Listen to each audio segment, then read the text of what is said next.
नमस्कार विद्यार्थी मित्रांनो. मी प्राध्यापक डॉक्टर कल्पना मुरलीधर अहिरे, मराठा विद्याप्रसारक समाज संस्थेच्या केटीएचएम महाविद्यालयामध्ये राज्यशास्त्र विभागाची प्राध्यापिका म्हणून कार्यरत आहे. विद्यार्थी मित्रांनो, सावित्रीबाई फुले पुणे विद्यापीठाने या वर्षापासून फर्स्ट इयरला सगळ्या शाखांसाठी सेकंड सेमिस्टरला एक विषय 2 क्रेडिटसाठी अनिवार्य केलेला आहे आणि तो विषय आहे डेमोक्रेसी, इलेक्शन आणि गव्हर्नन्स. या विषयामागचं खऱ्या अर्थाने उद्दिष्ट जे आहे की आमचे जे विद्यार्थी आहेत त्या विद्यार्थ्यांना भारतातली लोकशाही, त्या लोकशाही शासन व्यवस्थेमध्ये होणाऱ्या निवडणुका आणि भारतातली एकंदरची शासन व्यवस्था आहे, शासन पद्धती आहे, त्या शासन पद्धतीचं ज्ञान व्हावं, माहिती व्हावी आणि एक चांगला सजग जागरूक नागरिक जो आहे तो नागरिक निर्माण व्हावा, तयार व्हावा, या दृष्टिकोनातनं हा विषय जो आहे तो विषय अनिवार्य करण्यात आलेला आहे. या विषयामधला सिलेबस तुम्ही मागे अभ्यासलेला आहे. या विषयामधला जो 73 आणि 74वी घटना दुरुस्ती आहे, या दोन्ही घटना दुरुस्त्यांचा आढावा आपल्याला घ्यायचा आहे. विद्यार्थी मित्रांनो, या दोन्ही घटना दुरुस्त्या ज्या आहेत त्या स्थानिक स्वराज्य संस्थांच्या संदर्भामध्ये आहेत. आपण आपल्या भारतामध्ये जर विचार केला तर स्थानिक शासन संस्था आणि लोकशाही पद्धती यांचे संबंध हे अत्यंत जवळचे आणि घनिष्ठ स्वरूपाचे आहेत. कारण लोकांची लोकांद्वारा आणि लोकांसाठी कार्यरत असणारी शासन पद्धती असं लोकशाहीचं वर्णन करण्यात येतं. प्राचीन काळी ग्रीक नगर राज्यांमध्ये अस्तित्वात असलेली प्रत्यक्ष लोकशाही, ज्याला आपण डायरेक्ट डेमोक्रेसी असं म्हणतो, ही प्रत्यक्ष लोकशाही आधुनिक काळामध्ये आधुनिक शासन व्यवस्थांमध्ये स्थापन करणं अशक्य झाल्यामुळे त्याला पर्याय म्हणून इनडायरेक्ट डेमोक्रेसी किंवा त्याला आपण प्रातिनिधिक लोकशाही म्हणतो, त्या प्रातिनिधिक लोकशाहीचा स्वीकार करण्यात आला आहे. लोकांचा सहभाग हा नाममात्र स्वरूपाचा आणि अत्यंत मर्यादित असा आपल्याला या इनडायरेक्ट डेमोक्रेसीमध्ये किंवा अप्रत्यक्ष लोकशाहीमध्ये दिसून येतो. विद्यार्थी मित्रांनो, सर्वसाधारणपणे जर आपण बघितलं तर भारतासारख्या खंडप्राय देशामध्ये लोकशाही विकेंद्रीकरण किंवा ज्याला आपण डेमोक्रेटिक डिसेंट्रलायझेशन असं म्हणतो, त्या डेमोक्रेटिक डिसेंट्रलायझेशनचा स्वीकार करण्यात आलेला आहे. या डेमोक्रेटिक डिसेंट्रलायझेशनमध्ये सत्तेचं विभाजन हे वरिष्ठ स्तरापासून कनिष्ठ स्तरापर्यंत करण्यात आलेलं असतं. आपण आपल्या भारतातल्या लोकशाही विकेंद्रीकरणाचा जर विचार केला तर वरिष्ठ पातळीवर मध्यवर्ती सत्ता किंवा त्याला आपण केंद्र सत्ता असं म्हणतो. मध्यम पातळीवर घटक राज्यांची सत्ता असते, त्याला राज्य सत्ता किंवा घटक राज्यांची सत्ता असं म्हटलं जातं. आणि तिसरं आहे शेवटचं स्तर, त्याला लोकल सेल्फ गव्हर्नमेंट किंवा स्थानिक स्वराज्य संस्था असं म्हणतो. लोकशाही विकेंद्रीकरणातला सगळ्यात शेवटचा जो स्तर आहे तो लोकल सेल्फ गव्हर्नमेंट आणि या लोकल सेल्फ गव्हर्नमेंट मधला पंचायत राज्य व्यवस्थेमधला सत्तेच्या विकेंद्रीकरणातला सगळ्यात शेवटचा स्तर म्हणजे ग्रामपंचायत होय.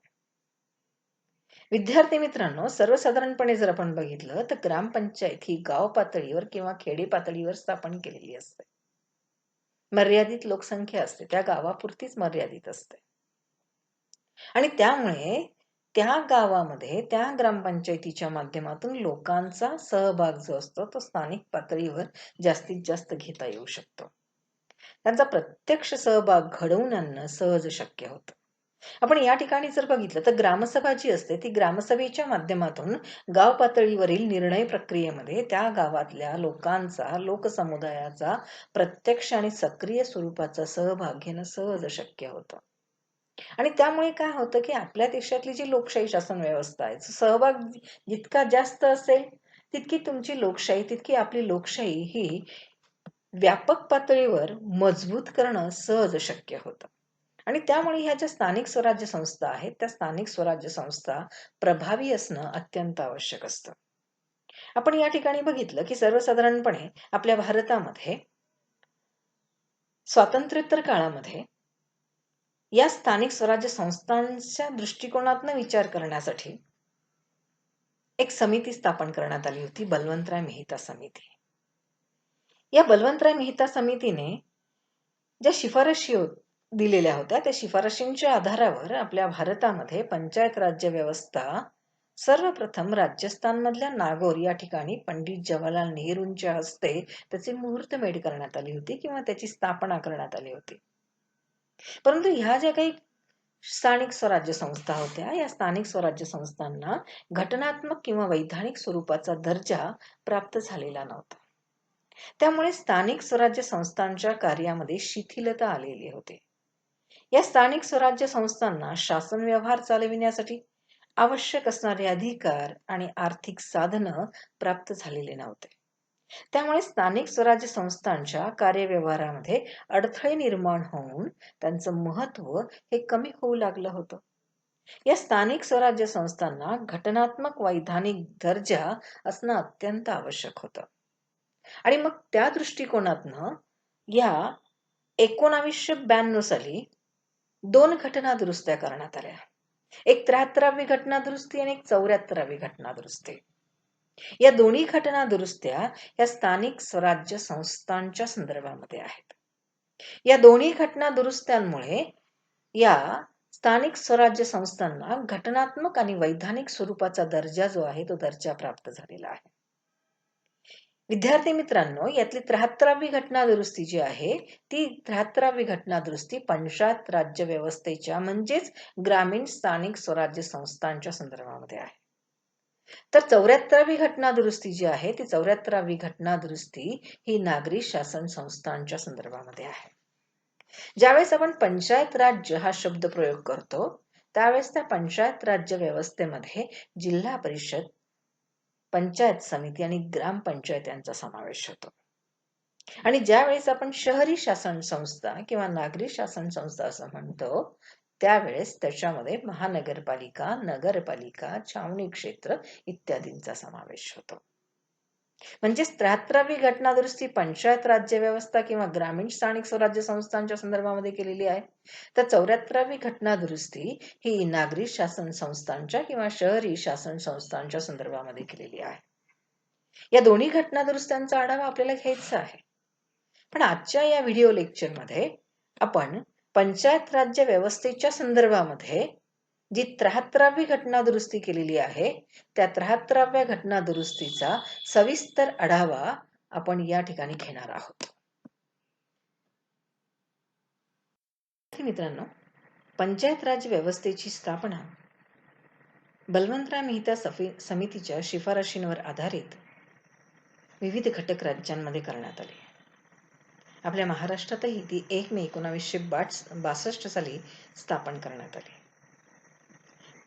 ही जी पंचायत राज्य व्यवस्था होती ती पंचायत राज्य व्यवस्था ज्या उद्दिष्टांसाठी स्थापन करण्यात आलेली होती, ज्या हेतूने ती निर्माण करण्यात आलेली होती, ती उद्दिष्ट, तो हेतू कितपत साध्य झालेला आहे, कशा पद्धतीने या पंचायत राज्य व्यवस्था आपलं काम करता आहेत याचा आढावा घेणं खूप आवश्यक होतं.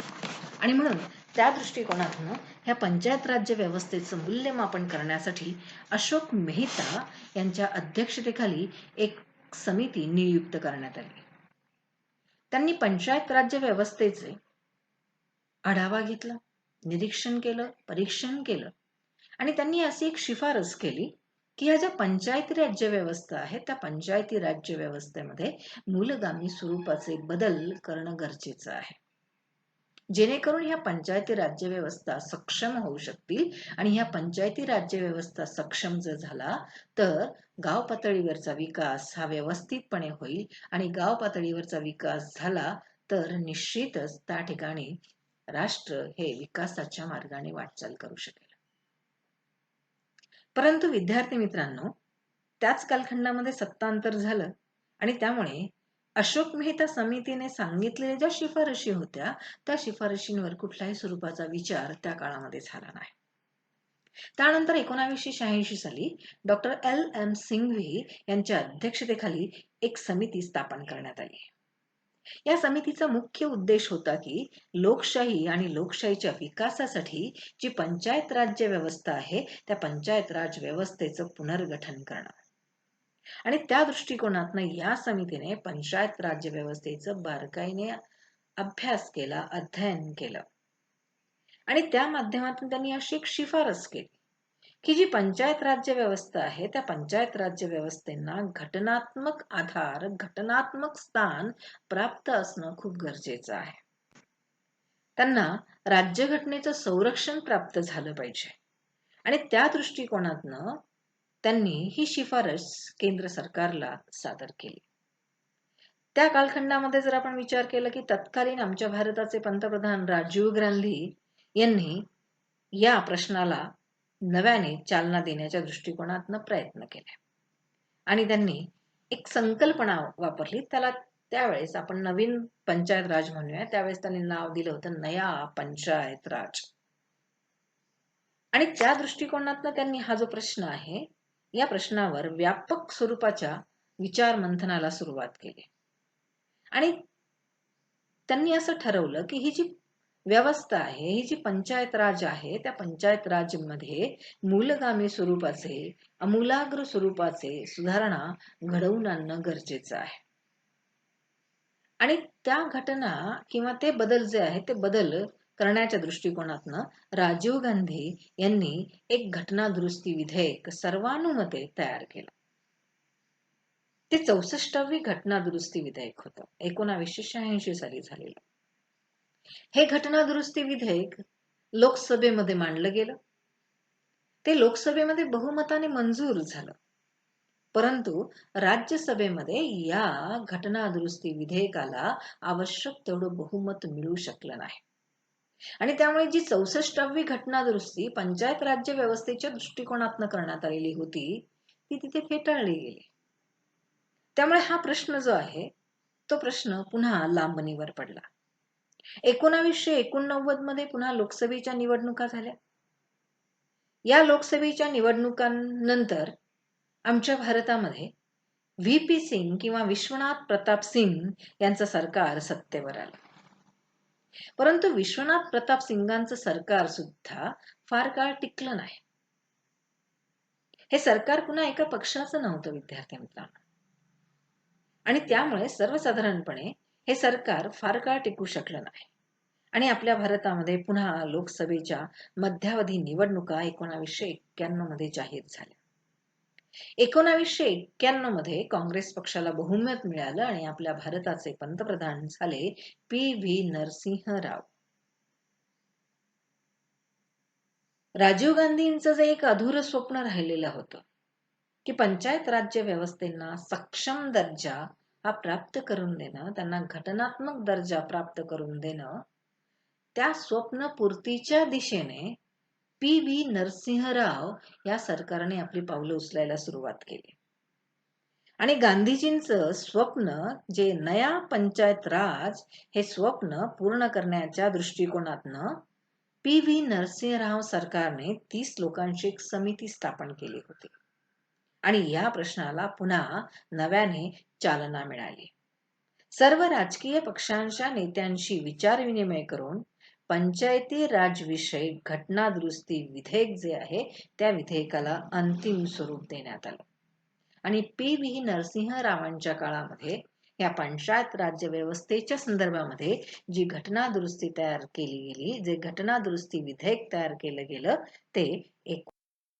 विद्यार्थी मित्रांनो, पी.व्ही. नरसिंह राव यांच्या काळामध्ये 73वं घटना दुरुस्ती विधेयक हे तयार केलं गेलं आणि ते लोकसभेमध्ये 22 डिसेंबर 1992 ला मांडलं गेलं. 22 डिसेंबर 1992 ला लोकसभेमध्ये या घटना दुरुस्ती विधेयक जे आहे ते मंजूर करण्यात आलं आणि त्यानंतर 23 डिसेंबर 1992 रोजी हे विधेयक राज्यसभेमध्ये मांडण्यात आलं. राज्यसभेमध्ये देखील या विधेयकाला 2/3 बहुमत मिळालं आणि हे विधेयक मंजूर करण्यात आलं. विद्यार्थी मित्रांनो, पंचायत राज हा विषय राज्यसूचीतील विषय असल्यामुळे घटक राज्यांची देखील त्याला मान्यता आवश्यक होती. ह्या घटना दुरुस्ती विधेयकाला 17 घटक राज्यांनी मान्यता दिली आणि त्यानंतर ते विधेयक जे आहे ते विधेयक राष्ट्रपतींकडे स्वाक्षरीसाठी पाठवलं गेलं. राष्ट्रपतींनी 20 एप्रिल 1993 रोजी याच्यावर स्वाक्षरी केली आणि हे विधेयक जे आहे त्या विधेयकाची अंमलबजावणी 24 एप्रिल 1993 पासून करण्यात आली.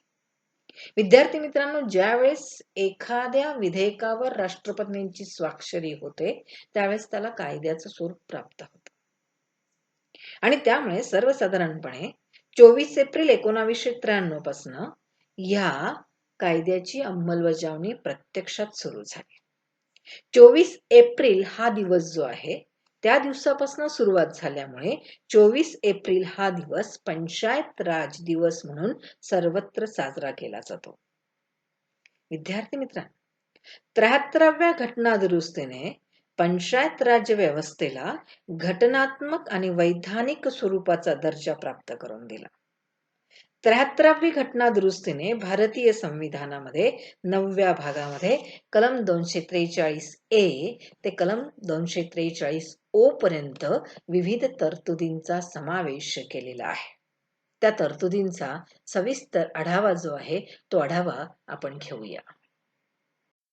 विद्यार्थी मित्रांनो, 73व्या घटना दुरुस्तीच्या वैशिष्ट्यांचा जर आपण विचार केला तर या घटना दुरुस्तीमुळे पंचायत राज्य व्यवस्थेला घटनात्मक दर्जा मिळाला. भारतीय राज्यघटनेच्या 9व्या भागामध्ये या पंचायत राज्य व्यवस्थेचा समावेश करण्यात आला. राज्यघटनेच्या कलम 243A ते कलम 243O मध्ये पंचायत राज्य व्यवस्थेच्या संदर्भामध्ये असणाऱ्या सर्व तरतुदींचा समावेश करण्यात आला. विद्यार्थी मित्रांनो, पंचायत राज्य संस्थांकडे 29 जे विषय आहेत ते विषय समाविष्ट करणं अपेक्षित होतं आणि त्याचा अंतर्भाव जो आहे तो अंतर्भाव 11व्या परिशिष्टामध्ये करण्यात आला. राज्यघटनेच्या कलम 243A मध्ये ग्रामसभा स्थापन करण्यासंदर्भातल्या तरतुदींचा समावेश करण्यात आलेला आहे. यानुसार ग्रामसभेची निर्मिती, तिच्या अधिकारांची तरतूद या कलमामध्ये करण्यात आलेली आहे. विद्यार्थी मित्रांनो, ग्रामसभा म्हणजे नेमकं काय? त्या गावातल्या प्रौढ नागरिकांची सभा होय. हे जे प्रौढ नागरिक असतात हे प्रौढ नागरिक त्या ग्रामसभेला हजर राहू शकतात किंवा उपस्थित राहू शकतात. प्रत्येक घटक राज्य जे असतं त्या घटक राज्याचं कायदेमंडळ या ग्रामसभेचे अधिकार, त्याचे कार्य निश्चित करत असतात. विद्यार्थी मित्रांनो, या ग्रामसभा घेण्यामागचा मुख्य उद्देश जो असतो ती ग्रामपंचायत आपल्या गावाच्या विकास योजनांच्या संदर्भामध्ये कोणकोणती वेगवेगळी काम करते आहेत किंवा आणखीन वेगळं कुठलं काम त्यांनी केलं पाहिजे या दृष्टिकोनातनं या ग्रामसभेचं आयोजन जे आहे ते आयोजन त्या ठिकाणी केलं जातं. आणि त्या संदर्भातल्या ज्या तरतुदी आहेत त्या तरतुदींचा समावेश कलम 243A मध्ये करण्यात आलेला आहे. कलम 243B जे आहे त्या B मध्ये पंचायतींची रचना स्पष्ट करण्यात आलेली आहे. विद्यार्थी मित्रांनो, या तरतुदीनुसार आपण आपल्या भारतामध्ये त्रिस्तरीय रचनेचा स्वीकार करण्यात आलेला आहे. त्रिस्तरीय रचना म्हणजे नेमकं काय? तर गाव पातळीवर, खेडे पातळीवर किंवा त्या पंचायत राज्य व्यवस्थेतला सगळ्यात शेवटचा स्तर जो आहे तो आहे ग्रामपंचायत. त्यानंतर मध्यम पातळीवर किंवा तालुका गटावर किंवा विकास गटावर जी संस्था निर्माण केली जाते, जी व्यवस्था निर्माण केली जाते त्याला पंचायत समिती किंवा तालुका पंचायत असं म्हटलं जातं. आणि जी शिखर स्तरावर किंवा जी वरिष्ठ पातळीवर व्यवस्था निर्माण केली जाते त्याला जिल्हा परिषद असं म्हटलं जातं. आणि या संदर्भातल्या रचनेची तरतूद जी आहे ती तरतूद कलम 243B मध्ये करण्यात आलेली आहे. कलम 243C नुसार घटक राज्यांना राज्यांच्या विधिमंडळाने पारित केलेल्या कायद्यानुसार तिन्ही स्तरांवर प्रत्यक्ष निवडणुकीचा अवलंब करावा अशी तरतूद करण्यात आलेली आहे. या तरतुदीनुसार लोकसंख्या आणि लोकप्रतिनिधींची संख्या त्यांचे एकंदर जे गुणोत्तर प्रमाण आहे ते सर्वत्र समान असावं अशी अपेक्षा होती.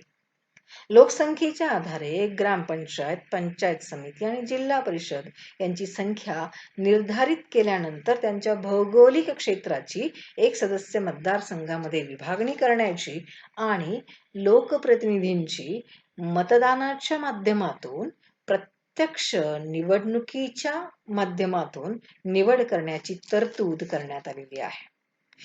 या तरतुदीचा जर आपण विचार केला विद्यार्थी मित्रांनो, तर महाराष्ट्र राज्यामध्ये 1962 सालापासूनच ही पद्धत आपण सुरू केलेली आहे.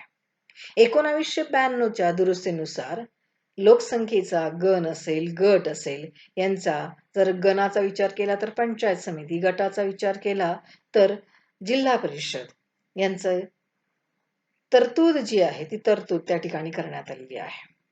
त्याचबरोबर जर आपण विचार केला विद्यार्थी मित्रांनो, तर राज्य विधिमंडळाने ग्रामपंचायतीच्या सरपंचांना, पंचायत समितीचे आणि पंचायत समितीच्या सभापतींना जिल्हा परिषदेचे पदसिद्ध प्रतिनिधित्व देण्याची तरतूद जी आहे ती तरतूद करण्याचे निर्देश राज्य विधिमंडळाला देण्यात आलेले आहे. आपण महाराष्ट्र राज्याच्या संदर्भामध्ये पुन्हा विचार केला तर महाराष्ट्र राज्यामध्ये 1963 सालापासूनच सरपंच मतदारसंघातून पंचायत समितीचे 2 सदस्य निवडले जातात आणि ते जिल्हा परिषदेचे पदसिद्ध सदस्य म्हणून काम करतात. ग्रामपंचायत आणि पंचायत समिती आणि जिल्हा परिषद यांच्याही पदाधिकाऱ्यांची निवड या तरतुदीमध्ये करण्यात आलेली आहे. मग ग्रामपंचायतीचे सरपंच असतील, पंचायत समितीचे सभापती असतील आणि जिल्हा परिषदेचे अध्यक्ष असतील, त्यांची निवड करण्याचे नियम राज्य विधिमंडळाने निर्माण करावेत किंवा तयार करावेत. परंतु जे निवडून आलेले सदस्य असतात, म्हणजे जे निर्वाचित प्रतिनिधी असतात, त्या निर्वाचित प्रतिनिधींमधूनच पदाधिकाऱ्यांची निवड करण्यात यावी अशी तरतूद या कलमानुसार करण्यात आलेली आहे. पुन्हा विद्यार्थी मित्रांनो, इथे जर आपण बघितलं तर इथे पुन्हा महाराष्ट्र राज्यामध्ये ही तरतूद 1962 सालापासूनच अंमलात आणलेली आहे. कलम 243D मध्ये आरक्षित जागांसंबंधीची तरतूद करण्यात आलेली आहे.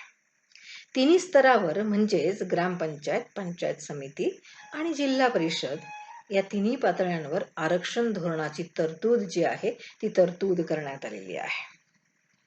त्याचबरोबर जर आपण बघितलं विद्यार्थी मित्रांनो, तर अनुसूचित जाती आणि अनुसूचित जमाती यांच्यासाठी लोकसंख्येच्या प्रमाणामध्ये राखीव जागांची तरतूद जी आहे ती तरतूद करण्यात आलेली आहे. लोकसंख्येच्या प्रमाणामध्ये त्यांच्या जागा ज्या आहेत त्या जागा आरक्षित असाव्यात या संदर्भाची तरतूद या ठिकाणी करण्यात आलेली आहे. तसेच इतर मागासवर्गीय यांच्या संदर्भामध्ये सुद्धा राखीव जागाची तरतूद जी आहे त्या राज्याची जी पॉलिसी असेल, जे धोरण असेल, त्या धोरणानुसार करण्याची ठरवण्यात आलेलं आहे. त्याचबरोबर जर आपण महिलांसाठी विचार केला विद्यार्थी मित्रांनो, तर महिलांसाठी सुद्धा या संदर्भामध्ये आरक्षणाची तरतूद करण्यात आलेली आहे. 1992 पासून तिन्ही स्तरांवर म्हणजे पंचायत समिती, ग्रामपंचायत आणि जिल्हा परिषद या तिन्ही स्तरांवर 30% आरक्षण त्या ठिकाणी देण्यात आलेलं आहे. 1994 मध्ये 33% आरक्षण देण्यात आलं. आपण आपल्या महाराष्ट्र राज्याच्या संदर्भामध्ये जर आपण विचार केला तर महाराष्ट्र राज्यामध्ये 50% आरक्षण सद्यस्थितीमध्ये देण्यात आलेलं आहे. तिन्ही स्तरावरील पदाधिकाऱ्यांच्या जागेमध्ये पदाधिकाऱ्यांचा जर आपण विचार केला तर पदाधिकाऱ्यांच्या जागेमध्ये अनुसूचित जाती, अनुसूचित जमाती आणि महिलांसाठी 1/3 अधिकार पदे राखीव ठेवण्यात यावीत अशी ही तरतूद या ठिकाणी करण्यात आलेली आहे. कलम 243E मध्ये पंचायती संस्थांच्या कार्यकालासंबंधीची तरतूद करण्यात आलेली आहे. विद्यार्थी मित्रांनो, आपल्या सर्वांना माहितीच आहे की ग्रामपंचायत, पंचायत समिती आणि जिल्हा परिषद या तिन्ही संस्थांचा सामान्य स्वरूपाचा कार्यकाल जो आहे तो 5 वर्षांचा असतो. राज्यघटनेमध्ये अशा प्रकारची तरतूद करण्यात आलेली आहे की तो कार्यकाल 5 वर्षांचा असेल. परंतु काही कारणास्तव एखादी पंचायत संस्था निर्धारित काळापूर्वी म्हणजेच 5 वर्षाच्या अगोदर बरखास्त झाली तर त्या पंचायतीचे पुनर्गठन पुन्हा 6 महिन्याच्या आत करणं राज्य शासनावर बंधनकारक असेल. निर्धारित केलेला कार्यकाल हा 6 महिन्यांपेक्षा कमी असेल तर निर्धारित वेळेतच पंचायत संस्थांच्या निवडणुका ज्या आहेत त्या निवडणुका घ्याव्या लागत असतात. अशा प्रकारची तरतूद ही या कलम 243E मध्ये करण्यात आलेली आहे. राज्यघटनेच्या कलम 243F मध्ये संबंधित राज्यात निवडणुकीच्या अपात्रतेसंबंधीच्या कायद्याद्वारे एखाद्या व्यक्तीस अपात्र म्हणून घोषित केले असेल, तर अशा व्यक्तीस पंचायत संस्थांच्या निवडणुकीस उभे राहता येत नाही. परंतु त्या व्यक्तीची वयाची 21 वर्ष पूर्ण झाली असतील, तर तिच्या वयाची 25 वर्ष पूर्ण झाली नाहीत या कारणामुळे तिला अपात्र ठरविता येणार नाही. पंचायत राज्य संस्थांच्या सभासदांच्या पात्रतेसंबंधी जर एखादा प्रश्न उपस्थित झाला, तर तो प्रश्न राज्य विधिमंडळाने केलेल्या कायद्यातील तरतुदीनुसार सोडविण्यात येतो. राज्यघटनेच्या कलम 243G मध्ये पंचायती संस्थांचे अधिकार व कार्य या संदर्भातल्या तरतुदी करण्यात आलेल्या आहेत. या तरतुदीनुसार राज्य विधिमंडळ कायदे करून पंचायत राज्य संस्थांना आवश्यक ते अधिकार देईल. आर्थिक विकास आणि सामाजिक न्याय यासाठी विविध प्रकारच्या योजना तयार करणे, अशा योजनांची अंमलबजावणी करणे या जबाबदाऱ्या पंचायत राज्य संस्थांवर सोपविण्यात आलेल्या आहे. आर्थिक विकास व सामाजिक न्याय या संबंधीची 29 विषयांची यादी जी आहे, ती यादी संविधानाच्या किंवा राज्यघटनेच्या 11व्या परिशिष्टामध्ये सविस्तर स्वरूपामध्ये नमूद करण्यात आलेली आहे.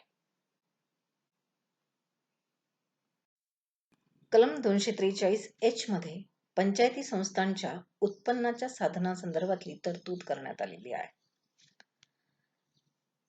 त्यानुसार राज्य विधिमंडळ जे आहे, ते विधिमंडळ कायदा करून आर्थिक तरतुदींची पूर्तता करेल. पंचायतींना कायद्याच्या मर्यादा सांभाळून व कायदेशीर कार्यपद्धतीचा अवलंब करून कर आकारणे, पथकर लादणे, ते वसूल करणे आणि ते वापरण्याचा अधिकार हा या तरतुदीनुसार देण्यात आलेला आहे. राज्य शासनाने लादलेले व वसूल केलेले कर, पथकर इत्यादी कायद्याने निश्चित केलेल्या उद्देशांसाठी आणि मर्यादित पंचायतीकडे ते सोपवण्यात आलेले आहे. राज्याच्या एकत्रित निधीमधून पंचायती संस्थांना अनुदान देण्याची तरतूद करण्यात आलेली आहे.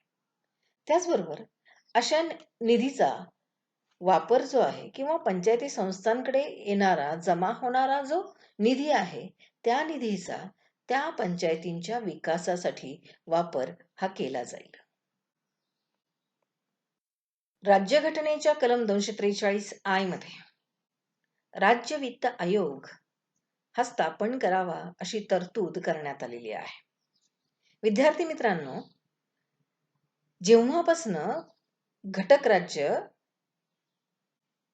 73व्या घटना दुरुस्तीची अंमलबजावणी करणार आहे, त्या वर्षापासून किंवा त्या अंमलबजावणीपासून 1 वर्षाच्या आत या राज्य वित्त आयोगाची स्थापना करणं आवश्यक आहे. यातील तरतुदीनुसार राज्य वित्त आयोगाचा कार्यकाल जो आहे, तो कार्यकाल 5 वर्षाचा असणार आहे. आणि म्हणून प्रत्येक 5 वर्षानंतर हा राज्य वित्त आयोग जो आहे, तो आयोग ह्या ज्या पंचायती संस्था आहेत, त्या पंचायती संस्थांची आर्थिक स्थिती कशा प्रकारची आहे, त्यांची उत्पन्नाची साधनं कशी आहेत, किती प्रमाणामध्ये त्यांना उत्पन्न मिळतं आहे, त्या उत्पन्नाचं नियोजन कशा पद्धतीने केलं जातं आहे, या सर्वच बाबींचं परीक्षण करून त्या संदर्भातल्या ज्या शिफारशी आहेत, त्या शिफारशी राज्यपालांना दिल्या जातील. आणि म्हणून राज्यपाल जे आहेत, ते राज्यपाल हा जो वित्त आयोग आहे, त्या वित्त आयोगाची स्थापना राज्यपालांच्या माध्यमातून केली जाईल. विद्यार्थी मित्रांनो, हा जो वित्त आयोग आहे, त्या वित्त आयोगाचं आणखीन महत्वाचं उद्दिष्ट हे आहे की ज्या पंचायती राज्य संस्था आहेत, त्या पंचायती राज्य संस्थांची आर्थिक स्थिती ही उत्तम असली पाहिजे, ती सुधारली पाहिजे. आणि मग ती सुधारण्यासाठी कोणकोणत्या आवश्यक अशा योजना असतील, आवश्यक असे उपाय असतील, ते उपाय योजता येतील, जेणेकरून त्यांच्या आर्थिक स्थितीमध्ये सुधारणा करता येऊ शकेल. त्याचबरोबर राज्यपाल सुद्धा या पंचायतींची आर्थिक स्थिती जी आहे, ती स्थिती सुधारण्यासाठी या वित्त आयोगाकडे काही सूचना करतील, काही शिफारशी ह्या त्यांना सुचवतील. आणि त्यामुळे सर्वसाधारणपणे हा वित्त आयोग जो आहे, तो वित्त आयोग पंचायती राज्य संस्थांच्या आर्थिक व्यवहारांचं परीक्षण करण्यासाठी राज्यपालांच्या माध्यमातून निर्माण केलेला असतो, स्थापन केलेला असतो. आपण महाराष्ट्र राज्यामध्ये राहतो आणि महाराष्ट्र राज्याचा जर आपण विचार केला विद्यार्थी मित्रांनो, तर 1994 सालीच महाराष्ट्र राज्याने पहिल्या वित्त आयोगाचं जी स्थापना आहे ती स्थापना केलेली होती. कलम 243 जे मध्ये पंचायती संस्थांच्या लेखा परीक्षणासंबंधीची तरतूद करण्यात आलेली आहे. पंचायतींनी आपले हिशोब व्यवस्थित ठेवावेत. ते कशा पद्धतीने ह्या हिशोबांची मांडणी करतायत, खर्च केला जातो आहे, या संदर्भामध्ये लक्ष ठेवण्याच्या दृष्टिकोनातनं लेखा परीक्षण होणं अत्यंत आवश्यक असतं. आणि त्या दृष्टिकोनातनं विधिमंडळ कायदा करून त्या लेखा परीक्षणाची तरतूद त्या ठिकाणी करेल. कलम 243 के मध्ये ज्या पंचायती संस्था आहेत त्या पंचायती संस्थांच्या निवडणुकांचं संचलन करण्याच्या दृष्टिकोनातनं राज्य पातळीवर निवडणूक आयोगाची स्थापना करावी अशी तरतूद त्या ठिकाणी करण्यात आलेली आहे. राज्यपालांकडून राज्य निर्वाचन आयोगाची त्या ठिकाणी नियुक्ती केली जाते. पंचायती संस्था ज्या आहेत त्या पंचायती संस्थांच्या मतदार याद्या तयार करणे, निवडणुकांचं आयोजन करून त्यावर नियंत्रण व देखरेख ठेवणे, निवडणुकांचे निकाल जाहीर करणे इत्यादी कार्य या राज्य निवडणूक आयोगाला करावी लागतात. राज्य निवडणूक आयोगाने विनंती केल्यास राज्यपाल निर्वाचन आयोगाकडे सोपवलेली कामं पार पाडण्यासाठी आवश्यक तो कर्मचारी वर्ग त्यांना उपलब्ध करून देतो. विद्यार्थी मित्रांनो, राज्य निवडणूक आयोगाला जी जबाबदारी सोपवण्यात आलेली आहे, ज्या कामं त्यांना करायची आहेत, त्यासाठी स्वतंत्र असा कर्मचारी वर्ग त्यांच्याकडे नसतो आहे. पण निवडणुकांच्या दृष्टिकोनातून आवश्यक ती कामं करण्यासाठी लागणारा जो कर्मचारी वर्ग आहे, तो कर्मचारी वर्ग त्यांनी मागवल्यास राज्यपाल तशा प्रकारची तरतूद त्या ठिकाणी करू शकतात. आणि त्या दृष्टिकोनातनं हा जो निर्वाचन आयोग आहे हा पंचायती संस्थांच्या निवडणुकांचं संचलन संयोजन करण्याच्या दृष्टिकोनातनं महत्वपूर्ण भूमिका त्या ठिकाणी बजावत असतो. कलम 243 एल मध्ये केंद्रशासित प्रदेशातील पंचायती संस्थांच्या संदर्भात तरतूद करण्यात आलेली आहे. विद्यार्थी मित्रांनो, 73व्या घटना दुरुस्तीनुसार पंचायती संस्थांच्या संदर्भामध्ये हा जो कायदा तयार करण्यात आलेला आहे, हा कायदा आपल्या देशातील केंद्रशासित प्रदेशांना कसा लागू करावा, कोणत्या पद्धतीने लागू करावा, या संदर्भातली तरतूद जी आहे ती तरतूद कलम 243 एल मध्ये करण्यात आलेली आहे. त्याचप्रमाणे कलम 243 एम मध्ये हा जो कायदा करण्यात आलेला आहे पंचायती संस्थांच्या संदर्भामध्ये, हा कायदा भारतातल्या कोणत्या विशिष्ट प्रदेशांना लागू नाही या संबंधीचे विवेचन कलम 243 एम मध्ये करण्यात आलेला आहे. उदाहरणार्थ नागालँड असेल, मेघालय असेल, मिझोरम असेल इत्यादी प्रदेशांना हा 73व्या घटना दुरुस्तीचा जो कायदा आहे तो कायदा लागू करण्यात आलेला नाही. या संबंधीची तरतूद जी आहे ती तरतूद यामध्ये करण्यात आलेली आहे. कलम 243 एन मध्ये पंचायती व विद्यमान कायदे अस्तित्व राहण्यासंबंधी तरतूद करण्यात आलेली आहे. 73व्या घटना दुरुस्ती कायद्याची अंमलबजावणी होण्यापूर्वी यातील तरतुदींशी विसंगत अशा पंचायतीशी संबंधित असलेल्या एखादा कायदा असेल तर राज्य विधिमंडळाने किंवा प्राधिकरणाने त्यात दुरुस्ती किंवा तो रद्द करीपर्यंत किंवा घटना दुरुस्ती कायद्याची अंमलबजावणी झाल्यापासून 1 वर्ष संपेपर्यंत या दोन्हींपैकी जी मुदत कमी असेल तोपर्यंत तो कायदा अस्तित्वात राहू शकेल या संदर्भातली तरतूद कलम 243 एन मध्ये करण्यात आलेली आहे. कलम 243 ओ मध्ये न्यायालयीन हस्तक्षेपात म्हणजेच पंचायती संस्थांच्या ज्या निवडणुका आहेत त्या निवडणुकांच्या संदर्भामध्ये न्यायालयीन हस्तक्षेपास पूर्णपणे विरोध करण्यात आलेला आहे, प्रतिबंध करण्यात आलेला आहे. मतदारसंघ निर्धारण करणे, जागांचे वाटप करणे या संदर्भातली तरतूद जी आहे त्या तरतुदींच्या कार्यवाहीसाठी करण्यात आलेल्या कोणत्याही कायद्यास न्यायालयामध्ये आव्हान देता येणार नाही. राज्य निवडणूक आयोगाकडे निर्धारित पद्धतीने अर्ज केल्याशिवाय पंचायती संस्थांच्या कोणत्याही निवडणुकीस न्यायालयात आव्हान देता येणार नाही अशी तरतूद या ठिकाणी करण्यात आलेली आहे. थोडक्यात काय, तर पंचायती संस्थांच्या निवडणुकांबाबत न्यायालयीन हस्तक्षेपास अप्रत्यक्षरित्या प्रतिबंध करण्यात आलेला आहे. विद्यार्थी मित्रांनो, या ठिकाणी आपण जी 73वी घटना दुरुस्ती बघितली, त्या 73व्या घटना दुरुस्तीमध्ये कलम 243 ओ मध्ये निवडणुकांच्या संदर्भामध्ये न्यायालयीन हस्तक्षेपास मनाई करण्यात आलेली आहे.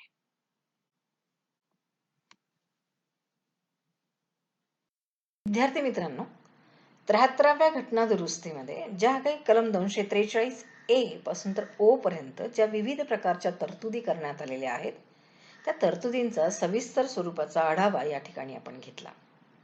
73व्या घटना दुरुस्तीने पंचायत राज्य संस्थांना घटनात्मक दर्जा मिळाला व सत्तेचे विकेंद्रीकरण होऊन सत्ता ही समाजातील तळागाळातील लोकांपर्यंत जाऊन पोहोचली. ही जी घटना दुरुस्ती आहे, ही घटना दुरुस्ती राज्यातील मागास व दुर्बल घटक तसेच स्त्रियांना प्रतिनिधित्व मिळवून देणारी महत्त्वपूर्ण घटना दुरुस्ती ठरली. त्याचप्रमाणे राज्य वित्त आयोग असेल, राज्य निवडणूक आयोग असेल, लेखा व लेखा परीक्षण असेल, यासारख्या तरतुदी केल्यामुळे सुद्धा ज्या पंचायती संस्था आहेत, त्या पंचायती संस्थांना मोठ्या प्रमाणावर आर्थिक स्वायत्तता मिळाली. विद्यार्थी मित्रांनो, 73व्या घटना दुरुस्तीमुळे ग्रामपंचायतीच्या प्रशासनामध्ये ग्रामसभा या नव्या संस्थेची आवश्यकता आणि महत्त्व वाढले. ग्रामसभेकडे लोकशाहीचे प्रत्यक्ष आविष्करण घडून आलेले असल्यामुळे या ग्रामसभेला पंचायतीमध्ये ग्रामपालिकेमध्ये अनन्य स्वरूपाचं महत्त्व प्राप्त झालेलं आहे. विद्यार्थी मित्रांनो, या 73व्या घटना दुरुस्तीमुळे जे पॉलिटिकल पार्टिसिपेशन आहे, राजकीय सहभाग आहे, तो राजकीय सहभाग सुद्धा मोठ्या प्रमाणामध्ये वाढलेला आहे. लोकशाही विकेंद्रीकरणाला मोठ्या प्रमाणामध्ये प्रोत्साहन मिळालेलं आहे. सामाजिक न्यायाची प्रस्थापना झालेली आहे. विविध समाज घटकांना संधी या ठिकाणी मिळालेली आहे आणि त्यामुळे या घटना दुरुस्तीला ग्रामीण स्थानिक स्वराज्य संस्थांच्या दृष्टिकोनातून अत्यंत महत्त्वाचं स्थान किंवा महत्त्व प्राप्त झालेलं आहे. या ठिकाणी आपण ही घटना दुरुस्ती सविस्तर बघितलेली आहे. ती तुम्हाला समजली असेल अशी आशा व्यक्त करते आणि थांबते. धन्यवाद.